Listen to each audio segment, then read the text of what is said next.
So we're going to give a few minutes for people to come in. And see, we got about 15 already, so we'll probably get started here. But for those who are used to like regular Geeks Like Us scheduling, this is a little different This is not the because same.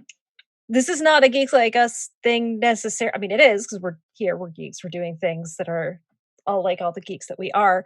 But this is for Save Against Fear, which is the Badana Group's annual convention con slash soon to be like training con as well for using gaming in therapy. And we're really excited to be here and to be talking about running games for women and girls. Let's see. I think we might have pretty much everybody here who's registered at this point.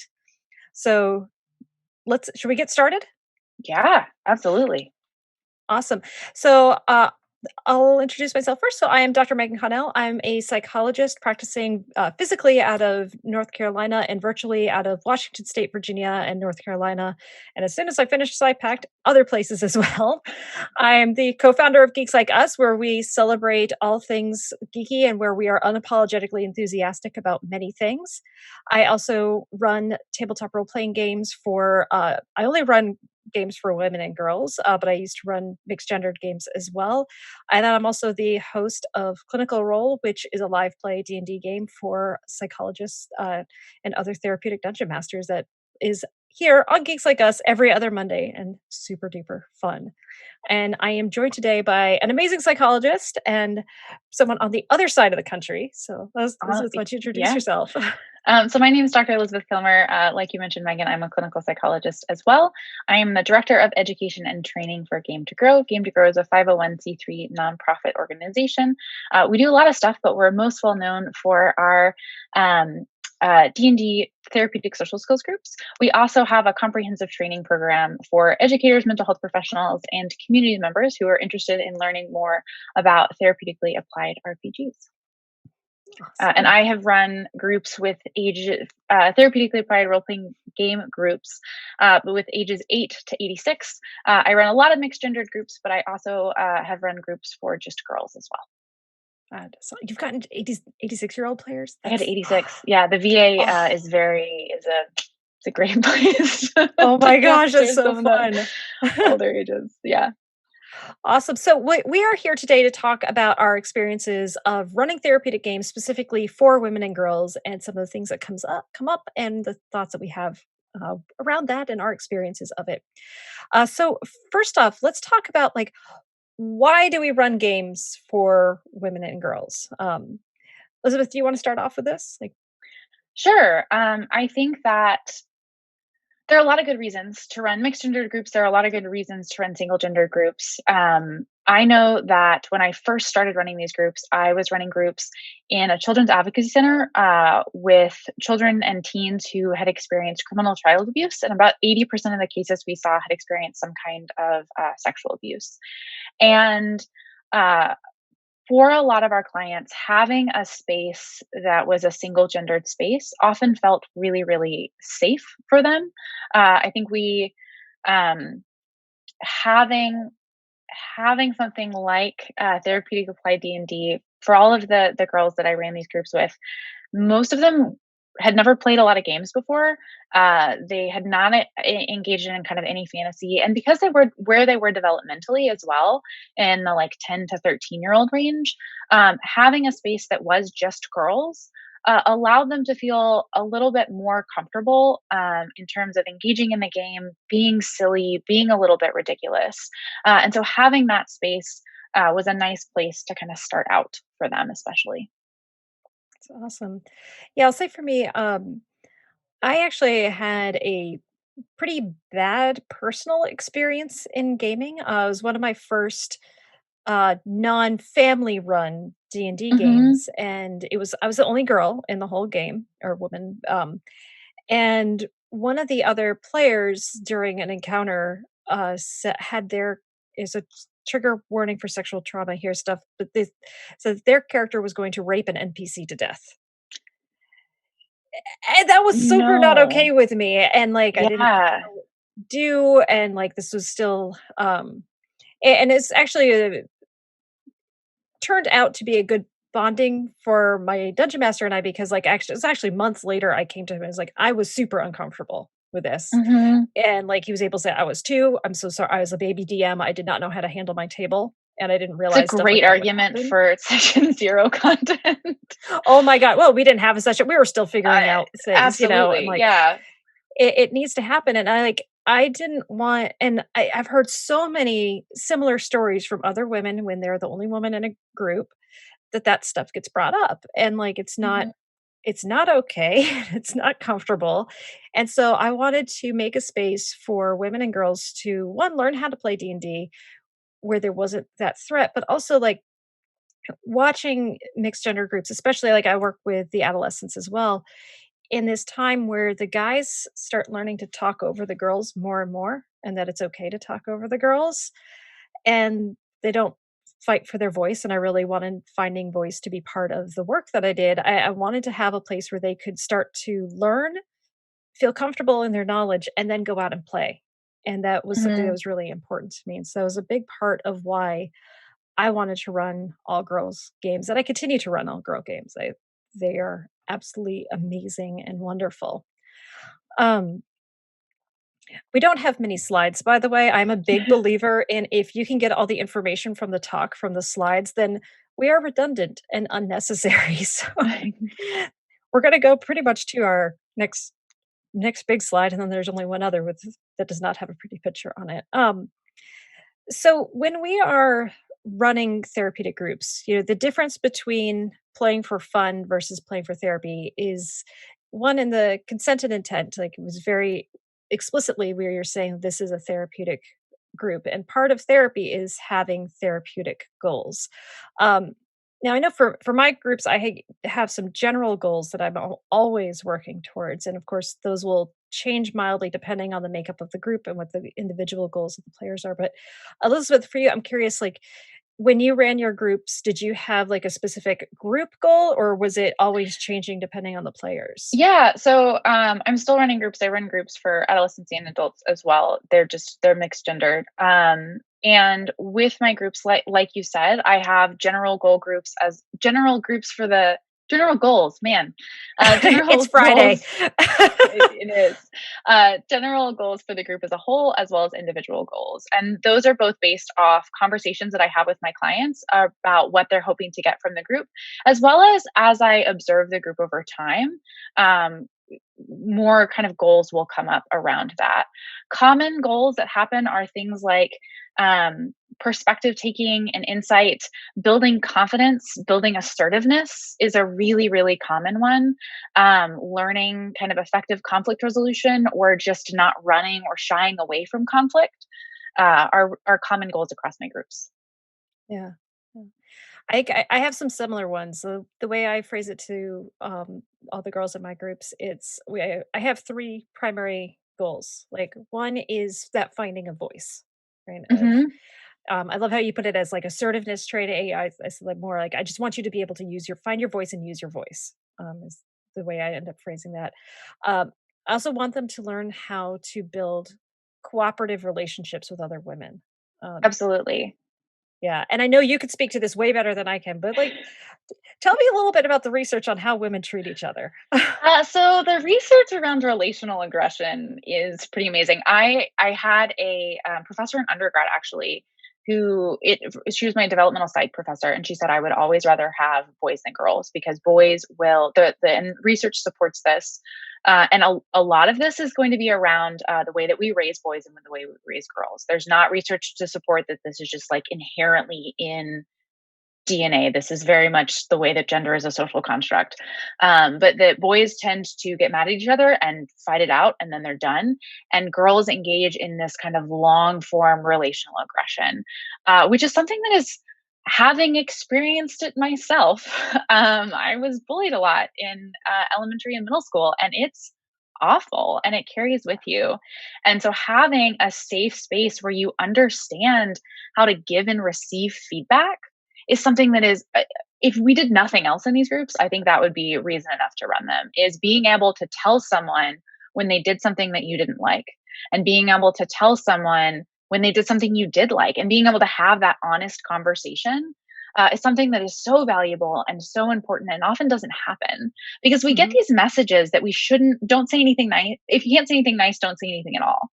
Right. And the reality is, don't be a jerk, but also if your feelings have been hurt or someone's done something that you're not okay with, it's really important to be able to have a conversation with them instead of just disappearing or engaging in passive aggressive communication. Yeah, it's so important, and, like, that idea of learning conflict resolution at the table. It's Absolutely. oh my gosh, because like, we're not taught, like, what to do when people annoy us or we're angry or something, and, like, it's so cool in therapeutic games. So not just, like, all girl games, but just any therapeutic Dungeons& and Hmm. Dragons or tabletop role-playing game is when the characters are not getting along, but the players are. It's Yeah. such a fun teachable moment because then we can role play Hmm. like, "Okay, how do your characters come back together as friends, and how do we move Yes, on from that?" absolutely. Well, and one of the things that I love about this, right? Because you have the players around the table and then you have your characters in your fantasy setting. And part of the reason that conflict resolution can be really hard is when we start to feel overwhelmed or we start to feel attacked, we can hit that kind of fight, flight, or freeze. And that Mhm. fight, flight, or freeze response is great if you're like being attacked by a mountain lion. But it's generally not particularly helpful if you're getting in trouble at work or you're getting in trouble at school or your friend is mad at you.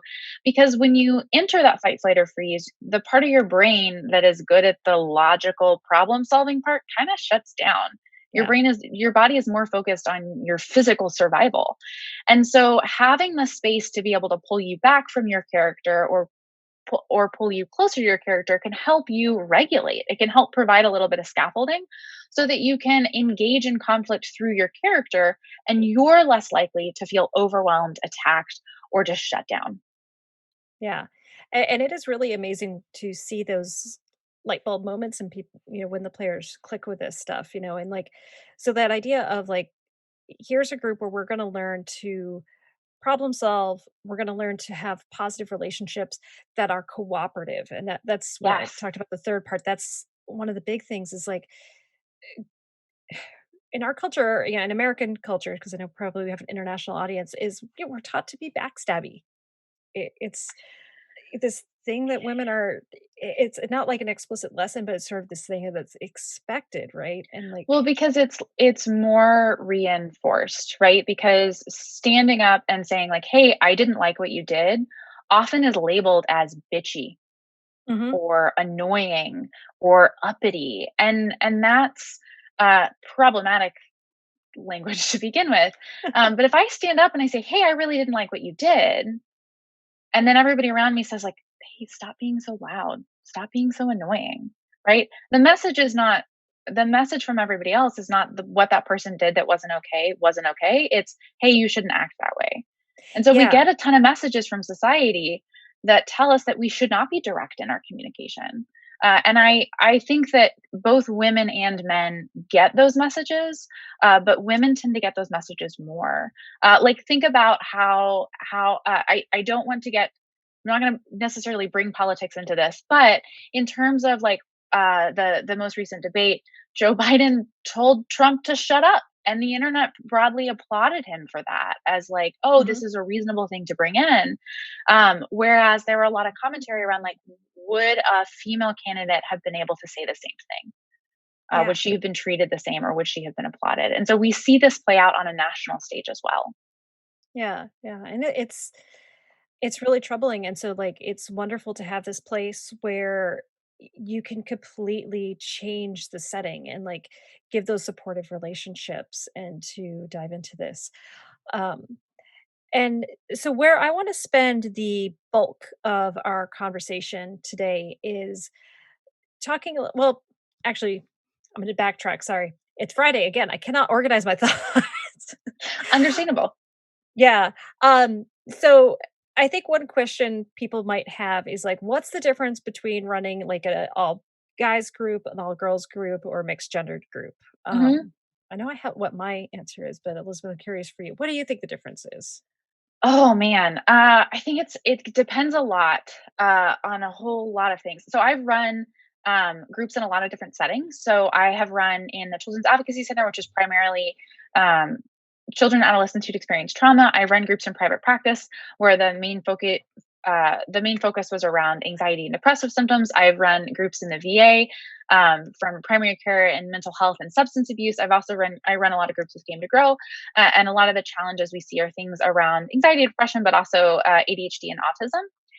Um, I would argue that like those kinds of contextual factors can change the dynamic just as much as gender does. Mhm. Um, and I one of the things I love about getting to run lots of different kinds of groups is how much those groups will often challenge my own stereotypes. I know that when I ran a girls group for the first time, I had this thought in my head that we would be doing a lot more relational work. We wouldn't necessarily be murdering goblins or bandits. And it turns out that 12 and 13-year-old girls who've experienced trauma and don't have a lot of control over a lot of things in their lives want to murder a lot. They don't wanna Yeah. just murder rampantly, but they want to, when you give them the option, these bandits have, like, kidnapped kids or have stolen puppies, they want to murder them. And not Mhm. in, like, horribly graphic, concerning, problematic ways, but really as this way of kind of, like, taking back power and being powerful and in control. So it drives me up the wall whenever people say, "Well, if you're running a group for girls, you really wanna think about how they're probably not gonna wanna fight as much." Yeah, and No. that was sort of my point of bringing this up because that was my experience too, like, I try a lot of different things with my groups, like, at some point, I think I'll figure out what my system is. I still haven't gotten there yet 3 years in, but, like, at one point, I was using, like, little cards where they could anonymously turn them back in with, one side was a plus of what they wanna see more of, and the other side was a negative, Absolutely. what they wanna see Yeah. less of.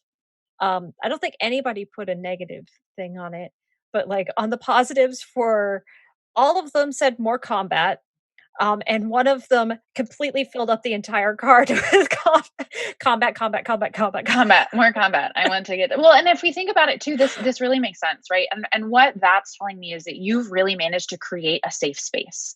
Mhm. Because if society is telling girls that they should sit down and be quiet and be polite and they shouldn't be aggressive and they shouldn't be powerful, and not that combat is the only way to be powerful. We Yeah. we play with that a lot in our games, but it is one way, and I think that it is a way that is especially important to highlight for girls when they're often told that like physical prowess is not something that they're going to get to have in their Yeah. lives, and it's not something that even if they kind of pursue is necessarily going to be broadly reinforced. And so I think it's awesome that you've created this environment in which they felt comfortable saying, like, I want more combat. I want to do more of that. Mhm. Because that probably wouldn't have been positively received in a lot of places in their life. Yeah, no, I agree, and, like, they have so much fun, like, one of my, players was a big number cruncher, and I gave them a super Mhm. powerful magic weapon, which whatever, I don't care, like, yeah, it broke the I game, gave but my players infinite power the other week. oh, nice. I haven't regretted it yet. Well, but, like, it's so interesting because, like, this player was, like, on the smaller side, like, for their age even, like, they were really petite, and, like, to be able to sit and be like look, they did all the math really quickly, and they're like, "Oh, I could potentially do 60 points of damage per round." And, like, that That's just awesome. it was so awesome to see that kind of like, "Yes, here's where I am powerful, here's where I'm strong," and, like, come on, we all do this, like, I just got personally to finish that campaign I was talking about before. I stuck with it, and we just finished level 20, and, like, Wow. it was so fun, but, like, realizing my bard with bardic inspiration and everything, if I rolled a nat 20 on a persuasion and I got a 12 on my inspiration dice, I could get, like, a 56 on performance or persuasion. That's amazing. I love that. Yeah, it's just like, that's ridiculous, and that is so much fun. And that's what sometimes that's where you have the fun in the game, and, like, I think that's so important too, is, like, making sure that these games are safe, fun places, Mhm. and that was something that, we both mentioned a little bit, like, with session 0 and making sure we have a session 0. So with structuring groups and like creating those safety rules, I like there's a whole consented gaming panel that's happening tomorrow at 6:30, I want to say. I don't remember what time, I but don't yes, remember. there is. Tomorrow there is a consent and gaming panel. Tune into that for every like a really broad, good discussion of consented gaming and what that looks like. But aside from like going over typical like consent things, are there any special considerations that you have for session zero, not just for girls' games, but for any therapeutic games? Yeah, I mean, I think the consent is really important. Getting something that's really important for me is getting an idea about the making sure we're all on the same page about the kind of game we're going to play. So Mhm, when people come into my groups, some of them have played D&D before, some of them have played Pathfinder before, some of them have played No Thank You Evil, some of them have never played anything, some of them have a ton of experience with fantasy. I've had people in my adult groups who've been playing tabletop RPGs since before I was born. And so it's really important to kind of get on the same page about what's the kind of game we're playing. Yeah, we're playing by 5 D&D 5e rules, but like ish. Like there's yeah, things that I throw out the window because I don't care about them. They don't fit in my style. So getting on that same page, I find, and this is what I'll say about any kind of session zero thing, is it's a process. mhm, Um, Especially with newer players or players who've been playing a while, but our table looks a little bit different than previous tables they've been at. It's really important to realize that just because you've given someone a yes no list or a no please list at the beginning doesn't necessarily mean that they actually have the ability to completely fill out that list for them. That there may be things that change over time. I just started a group, so it's a brand new group. Nobody in my group had any experience with D&D before, and I kind of gave them an adventure to go on. They were going to go hunt down, like there was a animal that was really bothering this nearby town, and or a monster that was bothering this nearby town, and they were convinced that it was probably bothering the town because something had happened to it or there's something wrong with it. So I had set up this what I thought was a very clear like go murder the thing, and they were like, oh, we have to save it, and that totally changes everything that I'm going to do for the rest of the campaign, right? Because mhm, this is not a group that wants to have a clear cut, this is an animal, a monster shaped animal. But instead, we need to be okay, the villains are probably going to be people the villains are going to be people of yeah, some sort. Because they're really focused on saving and caring about animals. Now, that's not something that came through in a no please list. It was something that I kind of had to be paying attention to as this group was going, and I had to be willing to be flexible because I could have said, oh, well, you try and like calm down this animal, and no matter what you try, even though you've got a sleep spell and like 12 other things, it's going to keep attacking you. Like I could have done that. I could have railroaded them. yeah, yeah, And that would have shown them that their choices and autonomy don't matter. and that's not what we want to be doing in It's not my therapeutic goal. games. Yeah, we Not my wanna be goal. giving the choice. Well, and we've already kind of dived into what I wanted us to spend the bulk of this, on. Um, what some case examples or case stories? Because story time, I feel like, is always sort of the best lesson time. Absolutely. And I wanna start with one, and, like, this is my story where I was a brand new therapeutic dungeon master, and I was actually considering all my groups pilot groups because I didn't know if it was gonna work. I didn't know if it was gonna be therapeutic or not, and, somebody I had been working with individually joined one of the groups, and Hmm. one of the big things we've been working on with this person was finding their voice and standing up for themselves, and they were very big time people pleasers, and, they made a character and, we had been playing God, we hadn't even been playing that long. I think we had had 3 sessions maybe of just kinda playing through a little campaign, and at the end of one of the groups, this player hung back and said, "Hey, I just wanna tell you something." I was like, "Okay, cool, what?" And they said, "Well, my friends asked me for a ride to some place I didn't care to go." And I was like, I had no reason to go there, and I felt myself about to say yes, and then I thought about my D&D character, and I knew my D&D character would say no, and so I said no.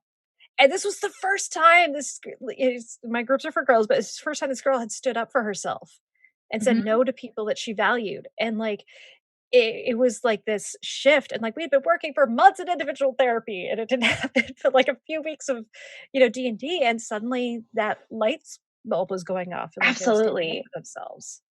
That is such a great story, and I think it really highlights one of the things that I love about this intervention, and it's something that's consistent with the research. So, uh, D&D, there's a lot more to it, but part of what it does is it's simulation training.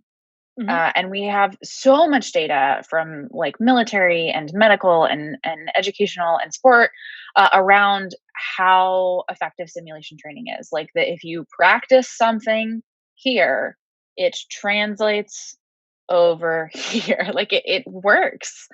And I love that. And that is a really great example of like those experiences in game then mhm, translated to her out of game experience. I have a player uh who like again like 3 weeks into a session kind of came at the kind of checkout portion, came in and said, you know, I intentionally designed my character, or my character is someone who's like really outgoing and really assertive, and like I'm not that way, but I've been trying really hard to be more assertive in this group. And I had the group had to make a decision about where to go next, and she wanted to go left, and the group wanted to go right. And instead of just going right, she said, "Well, I really thought about what my character would do, and like I want to be true to this character because I want to practice this skill." And she said, "So I kept saying that I wanted to go left, and eventually the group actually was like, 'All right, we'll go left.'" And talking about this during the checkout was also really important because she got the chance to say like, "Hey, I tried this," and everyone went, "That's awesome," instead of saying, "Yeah, you were really pushy about it." Right. And so I think like having both that experience to try these things out, but then the space to get to kind of check in. And she had enough trust that she was willing to be vulnerable and say, "Hey, I'm trying this thing." And the mhm. whole rest of the group, you're here, and the goal is to kind of be supportive of each other. And so they were able to give her that feedback that, like, yes, you succeeded, and we thought it was awesome. Oh, that's so cool. Yeah, um another story I have too is, again, early on, I had another client who similar thing was didn't have a voice and didn't feel like they could stand up, and, like, Hmm. that was they wanted to always be agreeable, they wanted to always, please everybody around them as much as possible and not cause waves, and Hmm. so I created a scenario, and so I was like, "I wanna push this person because, like, they never let themselves express anger." And, like, anger Yeah. afterwards turns in it does turn into depression, and that was their struggle, is like, when you meet them and you look on the outside, you're like, "Oh, this person's just really depressed." It's like, "No, no, no, they're actually really, really angry, but Yes. they don't feel like they have a safe way to express that anger, and so they keep pulling it inside, and it's damaging." And so, I stole something that Ivan Van Norman did on, oh gosh, I can't remember the name of the tabletop game. It's the one where you're playing with the friend computer. Um, not The Dread, tables of the game where you're playing with a friend computer. it's a futuristic game. It was made in the '80s, but I don't know. I can't remember. Paranoia, thank you. That voice is Sven. That, he chat can't hear we can hear the producer, you all can't apparently. But he's playing Paranoia, and he gave them this puzzle where they had to get to level 10. And what he did was he took a Chutes and Ladders board, and he made each room have 10 buttons to represent the 10 squares on each row, and Oh, interesting. you had to push buttons, and if you pushed the right one, a ladder would come down, and you would go up however many things, or the floor would Yeah. open up into a chute, and he would go down. That sounds so hard. Oh my gosh, it's wonderful if you yeah, but yeah, I made that for, my players for a wizard's tower, and so by the time they finally got to the top, because, they would keep falling down, Keep falling down. Yeah. they were super duper frustrated, and when I do live games, I'm very dynamic, I'm standing up, I'm Hmm. walking around the table, and so I stood up as this NPC, and it was kinda like this crotchety old mage, and this person, they got up, and they got right in my face. Of course, this is before COVID, and we weren't worried about In the before those times when you could in the like before stand times. within touching distance of people. Yes, you didn't have to be in, safe boxes. They're, pointing at me and yelling at me in character, and just being angry and be like, "How dare you? And you're doing all this mean stuff to this area." Blah. It just told me right off. It was beautiful. And then like I did the little like, "Hey, you just got angry and showed your anger. What was that like?" And they're like, "Oh, I did." And it was just so cool to have them have that again, like that we were just talking about that Mhm. rehearsal moment, right? Of Absolutely.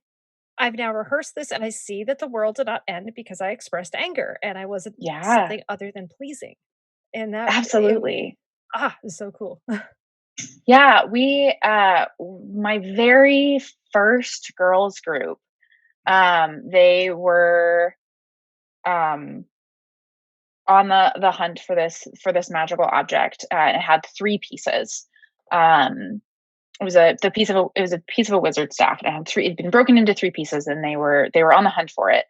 And as this adventure went on, I realized that the group was kind of starting to split a little bit. So they had realized like I don't like what you're doing and I don't like what you're doing. So obviously the solution is for just us to just split up. Like why we're not going to address what's Mhm, going on. We're not going to talk about it. We're not going to do any of that. We're going to split up. And I was like, okay, so like in this place, like they need to be able to talk about what's going on. If they're not able to just talk about it, there needs to be a little bit of conflict. And this is a safe space where I can help kind of coach them and scaffold them through having effective conflict. So obviously, I don't want any of my players like yelling and screaming at each other. mhm. We want to make sure that it's a safe space where they're able to resolve it effectively, but splitting up is not necessarily the answer. It's what's they've been doing the rest of their life, and it's probably not working super well. Especially, we're also Yeah. seeing some of that like relational aggression come through because there's those like those comments of like, "Oh yeah, well you just go that way because like, oh I'm sure you're right," and it's that like those kinds of the little Oh, yeah. sarcasm is coming through. And so I introduced. They found this divining rod, and so it was this magical stick that would lead them to each piece. There's only one divining rod, and there was no way that they were going to find any of the pieces without this magical divining rod. And so they had to take it and they had to work together and they couldn't split up.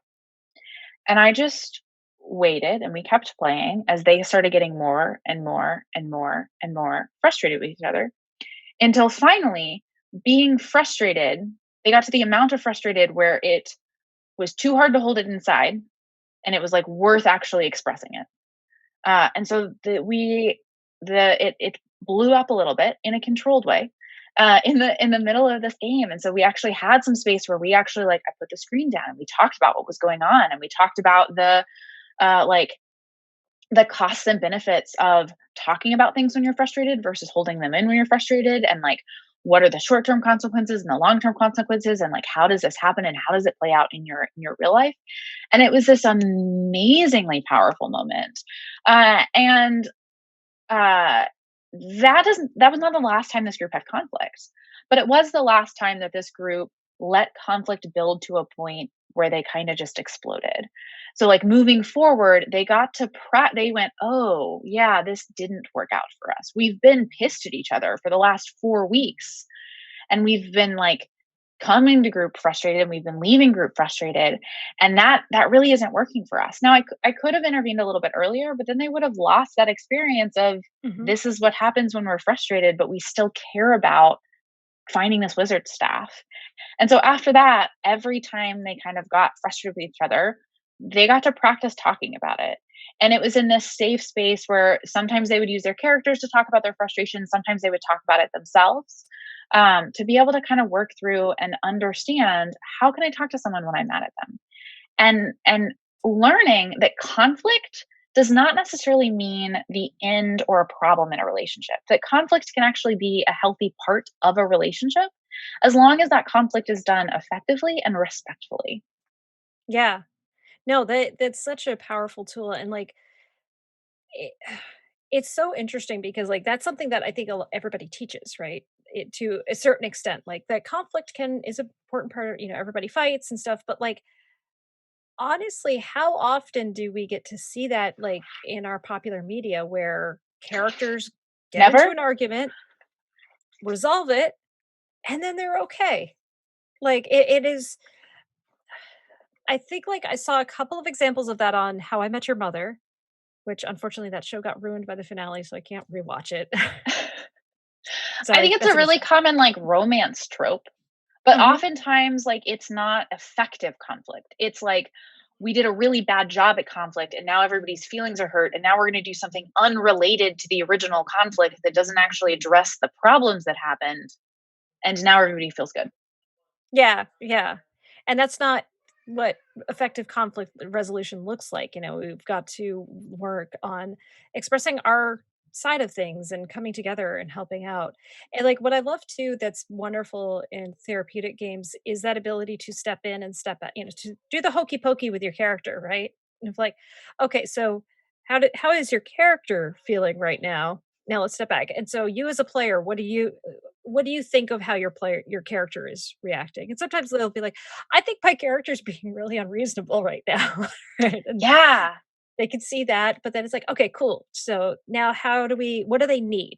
What does your yes. character need right now to progress and to move on?" And like, again, it teaches us how to communicate our needs and to clearly state things, you know? Well, and one of the things that I love, and this is something that I'll do in individual therapy as well, but I think is especially powerful, and there's so much space for it in like TARPGs, is if a character engages in something, right? Like they yell at everybody. Or I had a character, I had a player who was really used to being rejected Mm. and got in the habit of rejecting others before she could be rejected, right? Which Yeah, totally makes sense.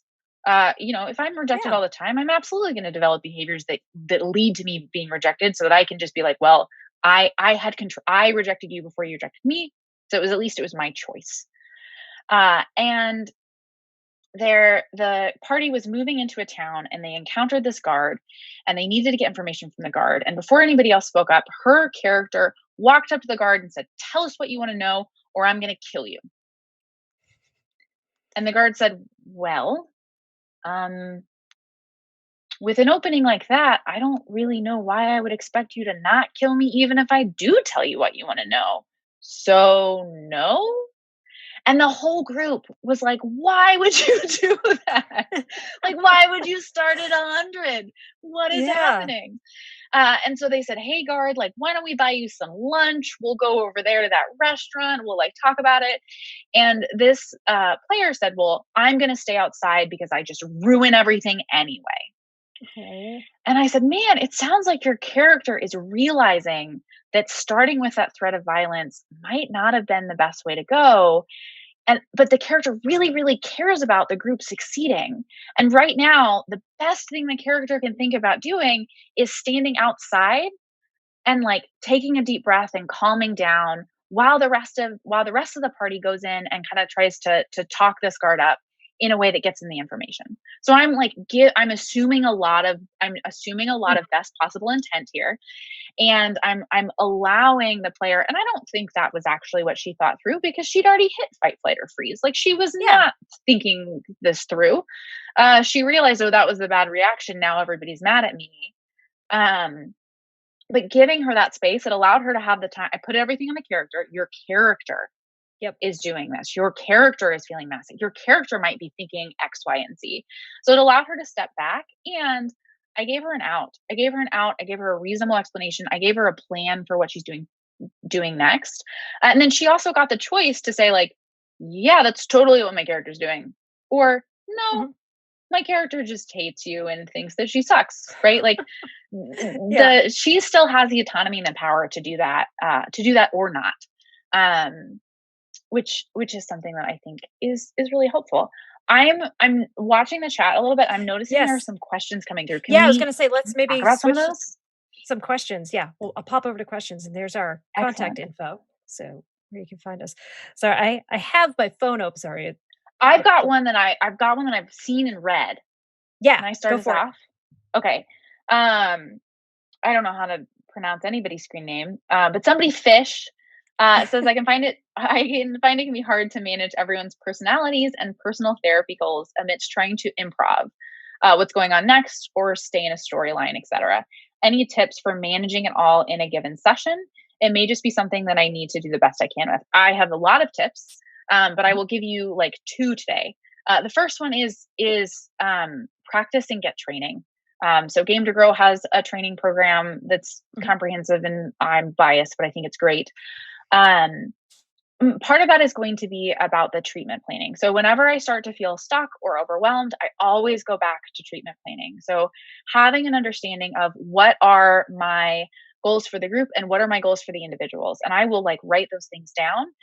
I'll also then think about how can those goals be met through the encounters that I've planned, and then also just spend some time brainstorming about, okay, because when we're thinking about the therapy that happens in any game, some of it is happening through the encounters that you've planned, but a ton of it is happening from what your players bring in.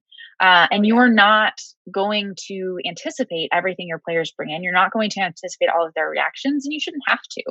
But having an understanding of, okay, if these kinds of things happen, how can I use that to leverage or go to these goals. I also really recommend consultation. So finding other Mhm. facilitators that run groups that you can talk with. Game to Grow offers professional consultation groups as well. Um, but finding that space and finding that place to practice. Yeah. Do I you want to add to that, Megan? definitely, yeah, piggyback off that. So a few things, actually lots of things.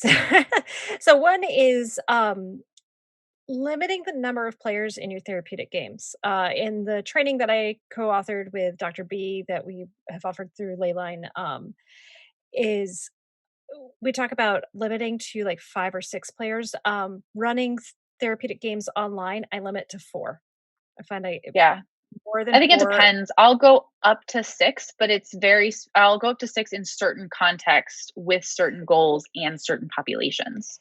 Yeah, yeah, and, like, it's you gotta understand for yourself too, because like, for me on the headphones in a Zoom call, when it's, more than 4 people trying to get my I can't focus anymore, so that's, like, Absolutely. having to learning my own gait. Um, and, like, I have a session tomorrow talking about bringing random elements into the game, because, like, used to be an over planner. Like, I planned so much, and I had very, very specific therapy goals for each group and each session and how we were gonna get to them, and, like, it was way too much, and, like, my players still had fun and learned a lot, I think, but when leaned more into, like, the lazy dungeon master method of prep and planning and rolling with what was coming up in the group, the Mhm. therapy increased so much. It got so much better.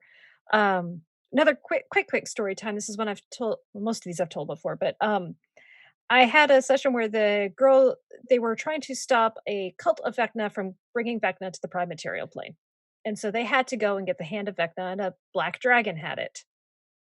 And so, they were sneaking into the swamp, and black dragon spotted them. And in my player mind, I'm like, "Okay, this is where they run away and come back and live another day." Nope, they decided to try and parlay with the black dragon. That sounds right. Yeah. Yeah, absolutely. Of course. Um, and, it was interesting, and, like, I had not planned for that at all. And so this was 100% improv but one of the players, like, they were a cleric, and they were trying to offer up their own hand to get cut off and put on because, like, that black dragon getting to corrupt a lawfully good cleric? Oh, yes, that is exactly what that dragon wants to do, but that's not what the player wanted to do, and it was this interesting thing where the other players and the other characters talked this character out of it and came up with a better solution, and for that player, it was incredibly therapeutic because the next week they came in and they actually sat down and processed with me. They're like, "I was hyper focused on that." And, like, Mhm. that and then they looked and they're like, "Would that have killed my character?" I was like, "I probably would have tried to find a way for your character to be saved, but most like, in any other situation, But it yeah, would not have been good. it would not." It was like, there was no way that was gonna be good for your character. And they were just like, "Oh my gosh, I do this. I get hyper fixated." And it was like this way where they had this big realization about themselves that they can get hyper focused on one solution, even Mhm. to their own detriment. And so it happened in this really Absolutely. safe setting where they were with their friends and there were no real world consequences for it and they could have that kind of therapeutic insight. So while like trying to balance this stuff out, there's a lot to manage and it's practice and just like you said, consultation supervision is super important. I mean, Mhm. I also do that on my own and also through Leyline, but, like, there's a lot and I think they also do it through Bahana too, since we're here for Bahana, so, like, there's lots of places to get it, there's and Mhm. in the counsel of many is wisdom, and so, like, Absolutely. learning from all these different methods and models of doing it is incredibly important, but, like, as you go, you find your footing and you find your voice and you find out how much planning versus how much improv works best for you. Yeah, and it's something that will change depending on the groups and the settings that you're in. And it's Mhm. something where you and by like the group, right? Like I have run, one group of veterans between the ages of 40 and 55, and then run a second group of veterans between the ages of 40 and 55, and those groups looked totally different. Totally different, yeah. So just everything is going to change and become different. So figuring out like what works with you and figuring out how to get your footing in the like constantly changing river that is this kind of treatment orientation is something that's really important. Yeah, it's definitely. Do we have Do you other want to pull the next questions? question or do you want me I to? can you skip the I'm looking at an itty bitty screen, so if you That's okay. I'll pull the next question. There are a lot of questions coming through, so I'm definitely missing some. Yeah. I see Um, some I did see this one earlier about, like, do we see yeah. the same clients individually as in group? For me, it's a mix. Hmm. Some, not all. I don't know. Yeah, it's a mix. I think uh just kind of it's going to depend on your setting and it's going to depend on kind of what your clients need as well. Um, Squid is saying, I'm a male therapist. Would it be weird for me to run a therapeutic tabletop RPG group for girls? Maybe. It depends. Maybe. Yeah. Can't give you a better answer without knowing more details about that one. Yeah. Next question. Callie is asking, what do you think about ending games when they're therapeutic? I'm used to completing treatment goals, but sometimes games can go for years. Do you guys have set amounts of time? Say a game will run for 6 months and be over by the end of the 6 months, despite not meeting goals. So I think oftentimes with group treatments, that looks different than individual treatments. Mhm. So typically with group treatments, it's important to have an understanding of and this I guess any therapy it's important to have an understanding of what the expectations are we going to go for 10 weeks are we going to go until you meet these goals. um, I find that having a time is often really helpful. Typically with my groups, all so like with Game to Grow and within the VA, groups would run for about 10 weeks. Now, you have the option to enroll after that. You can go to these 10 weeks and then you can keep going for 10 weeks. I've had people who have come to 10 weeks and then been like, I feel great, I'm done. I've had people who have will come for people will come to groups for years. But having that expectation of the time I think is really helpful, especially because oftentimes one of the things that is challenging is termination or Mhm. graduation. And so having expectations around when and where that might be appropriate can be really really helpful. And there's not solid data on this that I know about. This is mostly anecdotal, but it can make it easier if a client is thinking, okay, well, I think I've gotten what I need out of this group, or my life is really picking up and I can't be in this group anymore. Knowing that there is this kind of generally agreed upon time for graduation or termination can be really helpful to be able to have those conversations without anyone feeling abandoned or just ghosted. Yeah, yeah, my groups run for 10 weeks at a time as well, and I plan out so week 1 is session 0. I use the Game to Grow method of collaborative homebrew, and, Uh huh.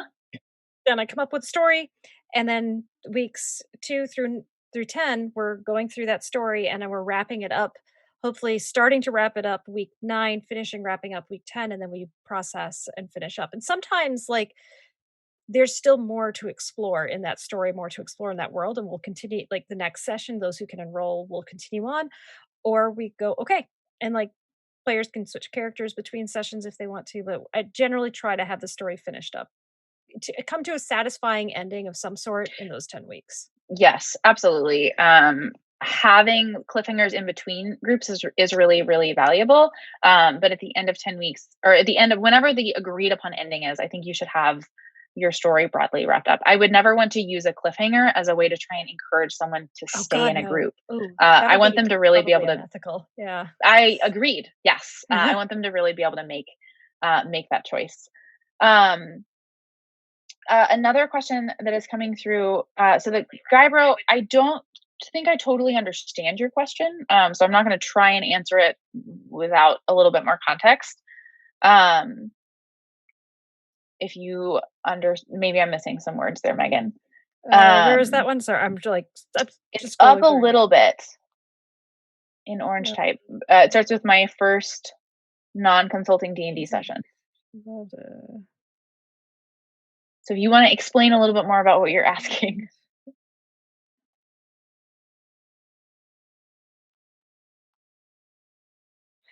Oh, so maybe this is a thing of having expectations of where the story goes and it doesn't go the way you Hmm. want it to, I think. Yeah, Um, so the question is, my first non-consulting D&D session involved a genocide of a fictional native race, children and women, and I explicitly explained the race to the players, but they explicitly wanted to exterminate the race. How do I eliminate my own resentment and still assist the players in moving forward in D&D therapy? So I think without knowing more about kind of this context, I think it's really important before you play any game to have an understanding of what your boundaries are, what you think is important to keep mhm, safe in a game. So we talk about this being a safe space, but that doesn't mean that it is a space without boundaries and a space without consequences. I, as the GM, get to decide whether or not something actually happens. It's okay for me to say, you don't get to exterminate an entire race of people. It is okay for me to say, nope, new choice. So having an mhm. understanding of what you think is going to be what is going to be, what works for you as well as what works for the group. It's also important to recognize that even if you use all of the best safety tools and you have really good relationships with people, some people still might not feel comfortable speaking up when Yeah, something makes them uncomfortable if they think they're the only one in the group who feels uncomfortable. So especially with things like that, I feel really good about saying like, nope, we're not going to do that. There are ways that you can do that. You can make the game just not let that happen. You can explicitly talk about why you're not okay with that or not comfortable with it. You can ask things about, this is another one where you can say, like, it sounds like you really want to feel powerful, right? Like you can ask yeah, questions and make assumptions about what's happening, but it is always okay in any kind of game to set boundaries to keep yourself and the other people in the game safe. yeah. No, I agree with that, and, like, yeah, no, Elizabeth said it perfectly, I'm not gonna someone asked something, they said it earlier, they break it down. Have you utilized gaming to help autistic girls address the concerns they may have given in person, struggles with masking, etcetera? Yes, Yes, absolutely. many of the girls in my groups are on the autism spectrum, and Hmm. it definitely helps a lot, especially with perspective taking, learning reciprocal behaviors, rehearsing, talking about trying to understand nonverbals because a lot of times if the people aren't acting out how their characters are, they're going to be physically describing what's happening. And so Hmm. it, I think a lot of the, well, so far, some of the research is being done and like a lot of the utilization of tabletop role playing games has been for those on the spectrum to include women and girls. And like I Hmm. feel, we're doing better at recognizing autism in women and girls, but I think it's still not as recognized as it probably is actually occurring. So this is a really powerful tool, as always with theory of mind, perspective taking, cooperate, all the different things that we want All the to, things. all the Also, things. I think it's really important. I think we share this, Megan, but the work that we do is often very relational based. So, like, we very much believe Mhm. in common factors, and the autonomy of our clients. And so, anytime we're working on kind of like increasing your social effectiveness, it is increasing your social effectiveness and your like that is client values focused, right? So if my client is on the autism spectrum, I'm not just saying, well, I think you should be good at making eye contact with people. It's more about talking about what's working for you and what's not working for you, and how can we make you more effective in a way that still feels genuine for you and comfortable. So there's not like a checklist of, if you're on the spectrum, these are the goals that I have for you, and your opinion doesn't matter.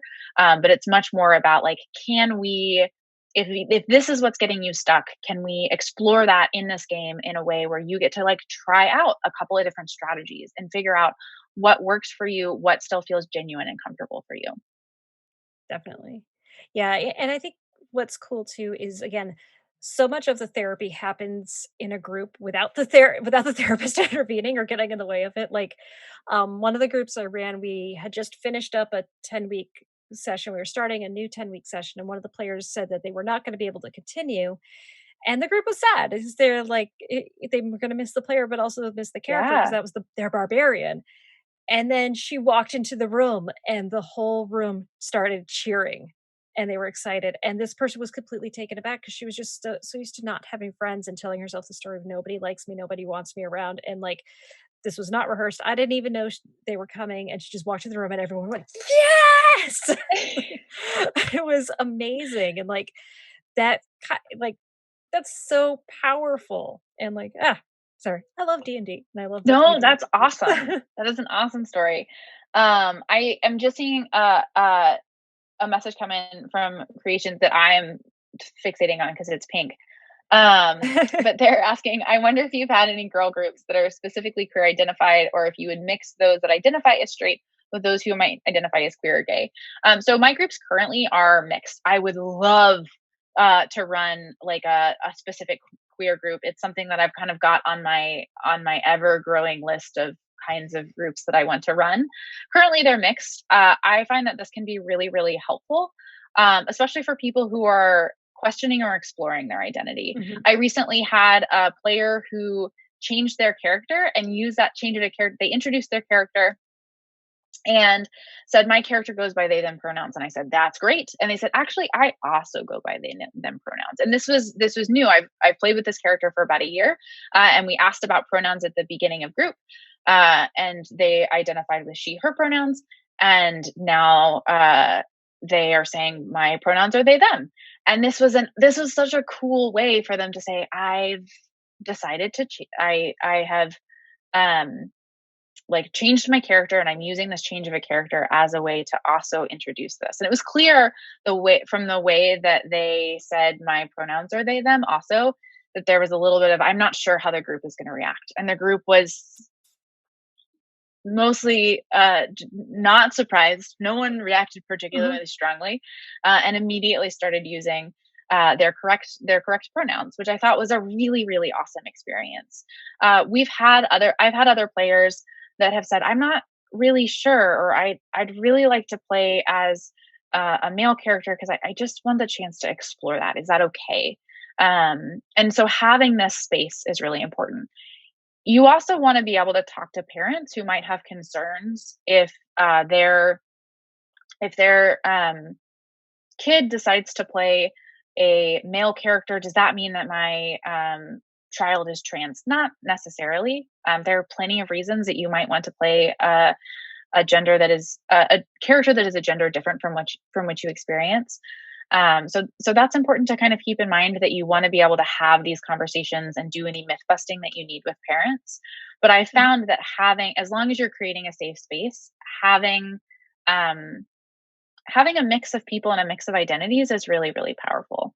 And just like we want to have that safe space for women and girls, and that's part of why we Mhm. run all women and girls groups. I think having queer groups as well is something that would be awesome. Yeah, I agree. Like when we were doing face-to-face groups, I do little name placards. So they've got a little fold out because I'm terrible at remembering names. And so it's the player's name, the character's name, and the player's pronouns next to their name and the character's pronouns next to the name Yes. as well. And People they're change welcome to their change all the Zoom time. names, is what I do right now. Yeah, that's what I do as well. Sometimes they remember, sometimes they don't. So we do our best. We do our best in these weird times. So I think we are pretty much out of time for this. I like we could go longer, but I know people have other panels to attend to and things. And so I guess we'll sign out, but like our Twitter handles there. Please feel free to reach out to us. Dr. Absolutely. Yeah, so I'll Yeah, just say we have a couple of trainings that are coming up that I'm really excited about. So we have a mental health level one training on October 25th. That is full, but there is another one on January 16th that is filling up. So get your spot now if you want it. We also have Educator will launch December 12th, and Community is November 16th, I believe. But feel free to reach out to me either via Twitter. You can also find me, Elizabeth K at gametogrow.org, if you have any questions about our training programs or our consultation groups, or anything else like this. I love to talk about this stuff. And I'm Dr. Megan. I'll be here tomorrow talking about running groups for game masters and also bringing random elements into play with Connor from Gemhammer Gaming, who's the creator of the Deck of Wonder, which has brought much chaos into my games and is so much fun, and I Oh my always use it. gosh. Yes, I'm playing in a home game with the Deck of Wonder, and it has led to so many fun things, like a new pet turtle. Which I Oh, don't know if that was the total intention of the card, but we have a very nice GM. So Game to Grow will also be running a session tomorrow afternoon about Critical Core, which is like a boxed set of kind of D&D Light and a lot of the kind of skills and practices that we do kind of all in one set. Adam Davis, one of the executive directors and creators of Critical Core, will be here to talk about that. So, hey. Squid, yes, the training is through Game to Grow. Yes, and yeah, and you can also do I do trainings through Leyline Geek Therapy, so you can find me there, or you can find me on Geeks Like Us on our Discord. Every Monday, streaming something. Every other Monday, it's D&D, and uh, but enjoy the rest of Save Against Fear, and we'll see you all later. Thank you so much for Yes, tuning bye in. everybody. Bye.